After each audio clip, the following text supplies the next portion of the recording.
जय श्री हरि विष्णु। दोस्तों, आपका मेरे चैनल में स्वागत है। आज हम आपके लिए शुक्रवार संतोषी माता व्रत कथा लेकर आए हैं। तो दोस्तों, कथा पूरी सुनिएगा, तभी पुण्य फलों की प्राप्ति होती है। अधूरी कथा नहीं छोड़ना चाहिए। और दोस्तों, कथा अच्छी लगे प्लीज लाइक, और नए हैं तो चैनल को सब्सक्राइब कर लें। एक गाँव में एक बुढ़िया रहती थी जिसके 7 बेटे थे। 6 बेटे कमाने वाले थे और एक बेटा निकम्मा था।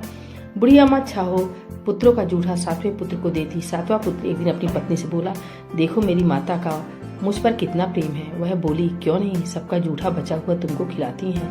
वह बोला, जब तक आंखों से न देखे मान नहीं सकता। पत्नी ने हंसकर कहा, देख लोगे तब तो मानोगे। कुछ दिन बाद एक बड़ा त्योहार आया। घर में 7 प्रकार के भोजन और चूरमा के लड्डू बने। वह पत्नी की बात को जांचने के लिए सिर दर्द का बहाना बनाकर पतला कपड़ा सिर पर ओढ़कर रसोई में जाकर सो गया और कपड़े में से सब दिखता रहा। छाओ भाई भोजन करने आए। उसने देखा माँ ने उनके लिए सुंदर सुंदर आसन बिछाए, 7 प्रकार की रसोई परोसी और आग्रह करके उन्हें भोजन कराती रही। वह देखता रहा। छाओ भाई भोजन कर उठे, तब माँ ने उनकी 5 थालियों में से लड्डुओं के टुकड़ों को उठाया और एक लड्डू बनाया। जूठा साफ कर माँ ने उसे पुकारा, उठ बेटा उठ, तेरे भाइयों ने भोजन कर लिया, तू भी उठ कर भोजन कर ले। उसने कहा, माँ मुझे भोजन नहीं करना, मैं परदेश जा रहा हूँ। माता ने कहा, कल जाना हो तो आज ही जा। वह बोला, हाँ हाँ जा रहा हूँ। यह कहकर वह घर से निकल गया। चलते समय उसे पत्नी की याद आई। वह गौशाला में कंडे थाप रही थी। वहां जाकर वह बोला, मेरे पास तो कुछ नहीं है, यह अंगूठी है, सो ले लो और अपनी कोई निशानी मुझे दे दो। वह बोली, मेरे पास क्या है, यह गोबर भरा हाथ है। यह कहकर पत्नी ने उसकी पीठ पर गोबर के हाथ की थाप मार दी। वह चल दिया। चलते चलते दूर देश में पहुंचा। वहां एक साहूकार की दुकान थी। वहां जाकर बोला, सेठ जी मुझे नौकरी पर रख लो। साहूकार को नौकर की सख्त जरूरत थी। साहूकार ने कहा, काम देखकर तनख्वाह मिलेगी। उसने कहा, सेठ जी जैसा आप ठीक समझे। उसे साहूकार के यहाँ नौकरी मिल गई। वह वहाँ दिन रात काम करने लगा। कुछ दिन में दुकान का लेन देन, हिसाब किताब, ग्राहकों को माल बेचना, सारा काम करने लगा। साहूकार के साथ 8 नौकर थे। वे सब चक्कर खाने लगे, लेकिन उसने अपनी लगन, परिश्रम और ईमानदारी से सभी को पीछे छोड़ दिया। उसे अपने किए का फल मिला। सेठ ने भी उसका काम देखा और 3 महीने में ही उसे मुनाफे में साझेदार बना लिया। परिश्रम करते करते 12 वर्ष में ही वह नगर का नामी सेठ बन गया और सेठ अपना सारा कारोबार उस पर छोड़कर बाहर चला गया। इधर उसकी पत्नी पर क्या बीती वह सुने। सास ससुर उसे दुख देने लगे। गृहस्थी का काम करवाकर उसे लकड़ी लेने जंगल में भेजते। इस बीच घर की रोटियों के आटे से जो भूसी निकलती उसकी रोटी बनाकर रख दी जाती और फूटे नारियल की नरेली में पानी दिया जाता। इस तरह दिन बीतते रहे। एक दिन वह जब जंगल में लकड़ी लेने जा रही थी, तब उसे रास्ते में बहुत सी स्त्रियां संतोषी माता का व्रत करती दिखाई दी। वह यहाँ खड़ी होकर पूछने लगी, बहनों, यह तुम किस देवता का व्रत करती हो? किसके करने से क्या फल मिलता है? इस व्रत के करने की क्या विधि है? यदि तुम अपने इस व्रत का विधान मुझे समझाकर कहोगी तो मैं तुम्हारा बड़ा एहसान मानूंगी। उनमें से एक स्त्री बोली, सुनो, यह संतोषी माता का व्रत है। इसके करने से निर्धनता, दरिद्रता का नाश होता है, लक्ष्मी आती है, मन की चिंताएं दूर होती है, मन को प्रसन्नता और शांति मिलती है, निपुति को पुत्र मिलता है, प्रीतम बाहर गया हो तो वह शीघ्र लौट आता है, कुमारी को कन्या को मन पसंद वर मिलता है, चलता मुकदमा खत्म हो जाता है, ग्रह क्लेश की निवृत्ति हो, सुख शांति होती है, घर में धन जमा हो, धन जायदाद का लाभ होता है तथा और जो भी मन में कुछ कामना हो सब संतोषी माता की कृपा से पूरी हो जाती, इसमें संदेह नहीं है। वह पूछने लगी, यह व्रत कैसे किया जाता है, यह भी बताओ तो बड़ी कृपा होगी। वह स्त्री कहने लगी, बिना परेशानी, श्रद्धा और प्रेम से जितना भी बन सके प्रसाद लेना। 5.25 पैसे से 5.25 आने तक, इससे भी ज्यादा शक्ति और भक्ति के अनुसार गुड़ और चना ले। हर शुक्रवार को निराहार रहकर कथा कहना सुनना, इसके ओम बीज कम नहीं टूटे। लगातार नियम पालन के करना। सुनने वाला कोई ना मिले तो घी का दीपक जलाकर उसके आगे जल के पात्र को रख कथा कहना, परंतु नियम न टूटे। जब तक कार्य सिद्ध न हो नियम पालन करना और कार्य सिद्ध हो जाने पर व्रत का उद्यापन करना। 3 मास में माता पूरा फल प्रदान करती हैं। यदि किसी के ग्रह खोटे हैं तो भी माता 1 वर्ष में अवश्य उनको अनुकूल करती हैं। कार्य सिद्ध होने पर ही उद्यापन करना चाहिए, बीच में नहीं उद्यापन करना चाहिए। उद्यापन में 2.5 सेर आटे का खाजा तथा इसी अनुसार खीर तथा चने का साग बनाना, 8 बच्चों को भोजन कराना, जहाँ तक मिले देवर जेठ भाई बंधु कुटुंब के लड़के लेना, ना मिले तो रिश्तेदारों और पड़ोसियों के लड़के बुलाना, उन्हें भोजन कराना, यथाशक्ति दक्षिणा दे, माता का नियम पूरा करना, ध्यान रखना उस दिन घर में कोई खटाई न खाए। यह सुनकर वह वहां से चल दी। रास्ते में लकड़ी के बोझ को बेच दिया और उन पैसों से गुड़ चना ले माता के व्रत की तैयारी कर आगे चली। रास्ते में संतोषी माता के मंदिर में जा माता के चरणों में लौटने लगी, विनती करने लगी, माँ मैं दीन हूँ, निपट मूर्ख हूँ, व्रत के नियम कुछ नहीं जानती, मैं बहुत दुखी हूँ। हे माता मेरा दुख दूर कर, मैं तेरी शरण में हूँ। माता को दया आई। एक शुक्रवार बीता कि दूसरे शुक्रवार को ही उसके पति का पत्र आया और तीसरे शुक्रवार को उसका भेजा हुआ पैसा आ पहुंचा। यह देखकर जिठानी मुंह सिकोड़ने लगी। इतने दिनों बाद इतना पैसा आया, इसमें क्या बड़ाई है। लड़के ताने देने लगे। काकी के पास अब पत्र आने लगे, रुपया आने लगा। अब तो काकी की खातिर बढ़ेगी, अब तो काकी बुलाने से भी नहीं बोलेगी। बेचारी सरलता से कहती, भैया पत्र आए, रुपया आए तो हम सबके लिए अच्छा है। ऐसा कहकर आंखों में आंसू भरकर संतोषी माता के मंदिर में जा मातेश्वरी के चरणों में गिरकर रोने लगी। माँ मैंने तुमसे पैसा नहीं मांगा, मुझे पैसे से क्या काम है, मुझे तो अपने सुहाग से काम है, मैं तो अपने स्वामी के दर्शन और सेवा मांगती हूँ। तब माता ने प्रसन्न होकर कहा, जा बेटी तेरा स्वामी जल्दी ही आएगा। यह सुन खुशी से बावली हो वह घर आकर काम करने लगी। संतोषी माँ विचार करने लगी, इस भोली पुत्री से मैंने कह तो दिया कि तेरा पति शीघ्र आएगा, पर आएगा कहाँ से, वह तो इसे सपने में भी याद नहीं करता। उसे इसकी याद दिलाने तो मुझे ही जाना पड़ेगा। संतोषी माता ने उस बुढ़िया के बेटे को सपने में समझाया, पुत्र तेरी घरवाली कष्ट उठा रही है। यह बोला, हाँ माता यह तो मुझे भी मालूम है, परंतु क्या करूं, कहाँ वहाँ कैसे जाऊं, परदेश की बात है, लेन देन का सारा हिसाब किताब है, कोई जाने का रास्ता नजर नहीं आता, आप ही कोई राह दिखाएं कि वहाँ कैसे जाऊं।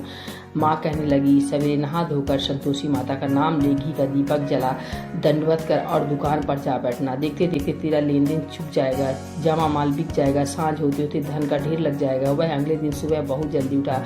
उसने अपने मित्र बंधुओं परिचितों से सपने में माता द्वारा कही गई बात सुनाई। वे सब उसकी बात सुनकर उसकी खिल्ली उड़ाने लगे। वे कहने लगे, कहीं कभी सपने की बात भी सच्ची होती है। एक बूढ़ा व्यक्ति बहुत समझदार था, वह बोला, देखो भाई मेरी बात मानो, इस तरह साच या झूठ कहने के बदले देवता ने जैसा कहा वैसा ही करना, तेरा क्या जाता है। बूढ़े की बात मानकर नहा धोकर उसने संतोषी माता को प्रणाम किया, फिर घी का दीपक जलाकर दुकान पर जा बैठा। शाम तक धन का ढेर लग गया। वह हैरान हुआ, मन में संतोषी माता का नाम ले प्रसन्न हो घर जाने के वास्ते कपड़ा गहना व सामान खरीदने लगा। सब काम से निपट अपने घर को रवाना हुआ।